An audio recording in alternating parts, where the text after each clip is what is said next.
Hello বন্ধুরা, কেমন আছো সবাই? আজকে আমি রান্না করব আলু পটলের মশলা তরকারি। এটা পুরোপুরি বিয়েবাড়ির মতো আমি রান্না করব।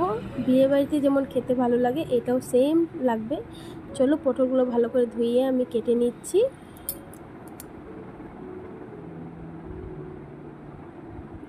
এবার তার সঙ্গে দিয়ে দেব আমি আলুগুলো আমি বড় বড় করেই কেটে নিলাম।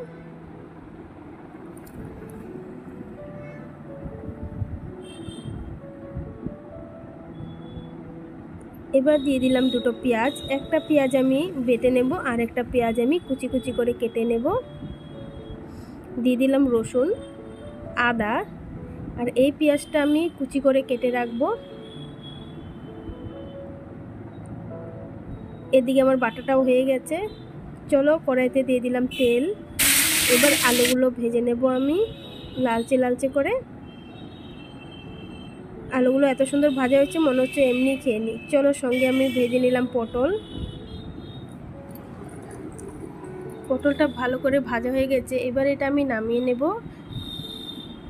নামিয়ে দিয়ে দিলাম জিরে, শুকনো লঙ্কা, তেজপাতা আর কুচি করে রাখা পেঁয়াজটা। এটা একটু ভেজে নেব। ভেজে আমি পেঁয়াজ রসুনের পেস্টটা দিয়ে দেব। এটা ভালো করে মিশিয়ে এবার দিয়ে দিচ্ছি একটা টমেটো কেটে, লঙ্কার গুঁড়ো, হলুদ গুঁড়ো, নুন, জিরে গুঁড়ো।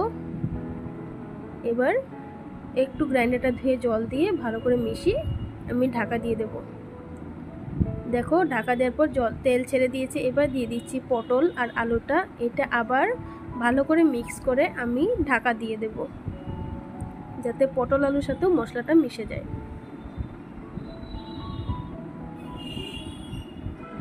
তাই এইভাবে একটুখানি আমি তুলে রেখে দিয়েছিলাম। তো চলো, খুব সুন্দর হয়েছে না মাখা মাখা। এবার আমি এতে দিয়ে দেব গরম জল।